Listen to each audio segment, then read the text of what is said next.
आज की यह वीडियो अत्यंत महत्वपूर्ण है। बहुत से लोगों का इसके संबंध में प्रश्न भी था। आज के समय में हमारे सनातन हिंदू परिवारों में संस्कार को लेकर कुछ कुरीतियाँ बढ़ रही हैं। पाश्चात्य संस्कृति हावी होती जा रही है। हम अपने संस्कारों को भूलते जा रहे हैं और बहुत से लोगों को यह पता भी नहीं है और ना ही ज़्यादातर लोग बताने वाले ही हैं। हर घर में आज जन्मदिन मनाया जा रहा है, केक काटा जा रहा है, दीपक जलाकर बुझाया जा रहा है। क्या यह उचित है? बिल्कुल उचित नहीं है।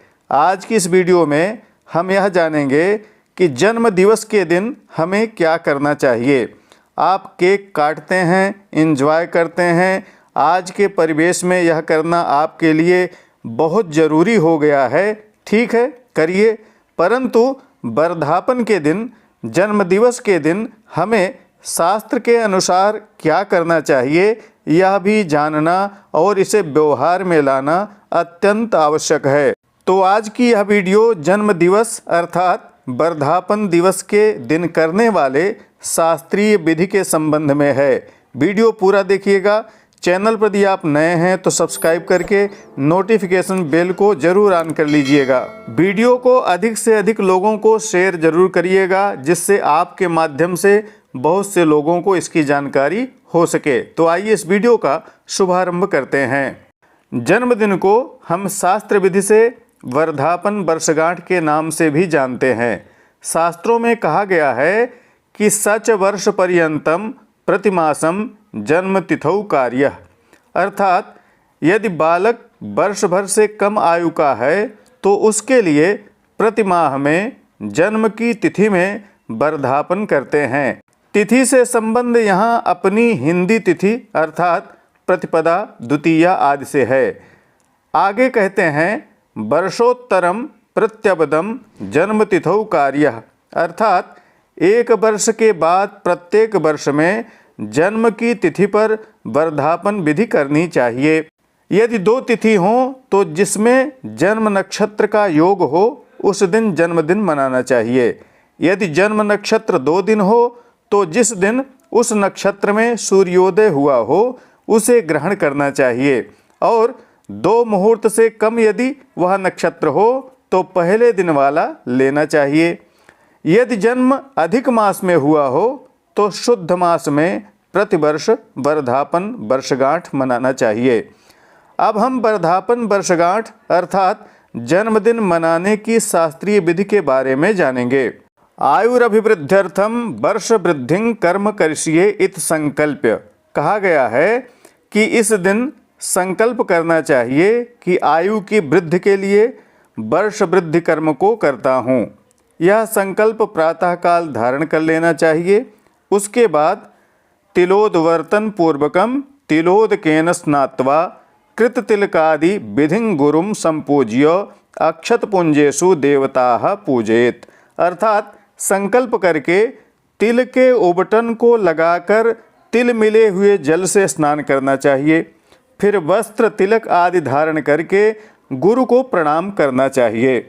तदुपरांत एक चौकी पर लाल वस्त्र बिछाकर उस पर प्रत्येक देवता के नाम से अक्षत पुंज रखकर प्रत्येक पर देवताओं का आवाहन करना चाहिए। माता पिता यदि हों तो उनका तिलक आदि करके पूजन कर लेना चाहिए, अन्यथा उनका भी आवाहन अक्षत पुंज पर करना चाहिए। वेदी पर 16 अक्षत पुंज रखने चाहिए। यदि माता पिता नहीं हैं तो 2 अक्षत पुंज और रखें, जिससे कुल अक्षत पुंज 18 हो जाएंगे। दक्षिण से उत्तर अथवा पश्चिम से पूर्व के क्रम में प्रत्येक अक्षत पुंज पर आवाहन करना चाहिए।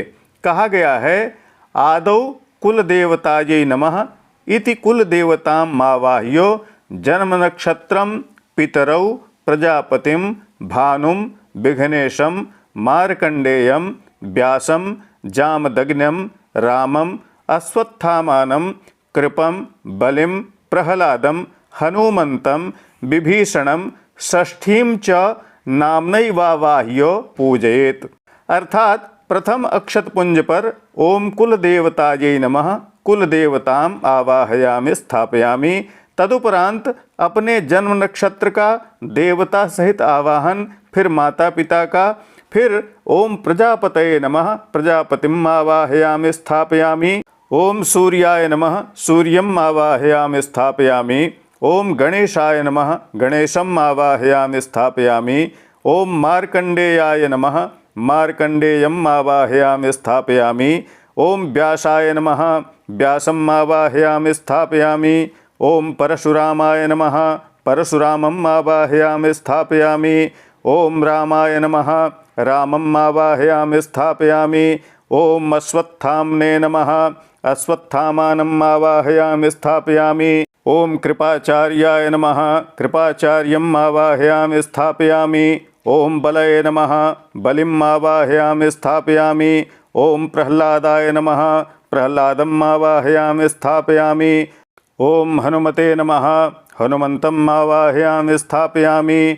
ओम विभीषणाय नमः विभीषणम आवाहयामि स्थापयामि। ओम षष्ठी देवतायै नमः षष्ठी देवताम आवाहयामि स्थापयामि। इस तरह से इन सभी चिरंजीवियों का षष्ठी देवता सहित आवाहन स्थापन करके षोडशोपचार पंचोपचार पूजन करना चाहिए। षष्ठी देवता को दही भात का नैवेद्य अर्पण करना चाहिए। पूजा करके सभी की प्रार्थना करनी चाहिए। चिरंजीवी यथा त्वं भो भविष्यामि तथा मुने रूपवान वित्तवांश्चैव श्रियां युक्तश्च सर्वदा। मार्कंडेय नमस्तेस्तु सप्तकल्पांत जीवनो आयुरारोग्य सिद्ध्यर्थम प्रसीद भगवन मुने। अर्थात हे मार्कंडेय मुने, जैसे आप चिरंजीवी हैं वैसे मैं भी होऊं और हमेशा रूपवान और लक्ष्मीवान रहूं। हे 7 कल्प पर्यंत जीने वाले मार्कंडेय मुने, आपको नमस्कार है। आप आयु और आरोग्यता की सिद्धि के लिए प्रसन्न हों। चिरंजीवी यथा त्वं तु मुनीनां प्रवरो द्विज कुरुस्व मुनिशार्दूल तथा माम चिरजीविनम। मार्कंडेय महाभाग सप्तकल्पांत जीवनो आयुरारोग्य सिद्ध्यर्थम मस्माकम वरदो भवो। अर्थात हे मुनियों में श्रेष्ठ, जैसे आप चिरंजीव हैं उसी प्रकार हे मुनिशार्दूल मुझे भी चिरंजीवी करिए। हे मार्कंडेय, हे महाभाग, हे सप्तकल्प पर्यंत जीने वाले, आयु आरोग्य की सिद्धि के लिए हमें वर प्रदान करिए। इसके उपरांत षष्ठी देवी की प्रार्थना करनी चाहिए। जय देवी जगन्मातर जगदानंदकारिणी प्रसीद मम कल्याणी नमस्ते षष्ठी देवते। त्रैलोक्ये यानि भूतानि स्थावराणि चराणि च ब्रह्म विष्णु शिवै सार्धम रक्षां कुर्वन्तु तानि मे। अर्थात हे देवी आपकी जय हो। हे जगत की माता, हे जगत को आनंद देने वाली, सबका कल्याण करने वाली, हे षष्ठी देवता आप प्रसन्न हो, आपको नमस्कार है। तीनों लोकों में जो स्थावर जंगम भूत हैं वह सब ब्रह्मा विष्णु और शिव सहित मेरी रक्षा करें। इस प्रकार प्रार्थना करके उसके बाद तिल और गुड़ से मिश्रित दुग्ध का पान करना चाहिए। दुग्ध का पान करते समय इस मंत्र का स्मरण करना चाहिए। सतिलम गुण सम्मिश्र मंजल्यमर्धमितं पयः मार्कंडेयाद वरम लब्ध्वा पिबाम्यायुर विवृद्धये। अर्थात तिल गुड़ से मिश्रित आधी अंजलि भर के दूध को मार्कंडेय से वर को प्राप्त करने के लिए, अवस्था की वृद्धि के लिए मैं पीता हूँ। इसके उपरांत आवाहित देवताओं के निमित्त हवन करे, उसके बाद ब्राह्मणों को भोजन कराए। तदुपरांत जन्म दिवस अर्थात वर्धापन वर्षगांठ के दिन करने वाले जो नियम है उसको करे। खंडनम नख केशानाम मैथुन्याधोगमो तथा आमिषम कलहम हिंसाम वर्ष वृद्धो विवर्जयेत। मृते जन्मनि संक्रांतो श्राद्धे जन्मदिने तथा अस्पृश्यस्पर्शने चैव न स्नाया दुष्णवारिणा।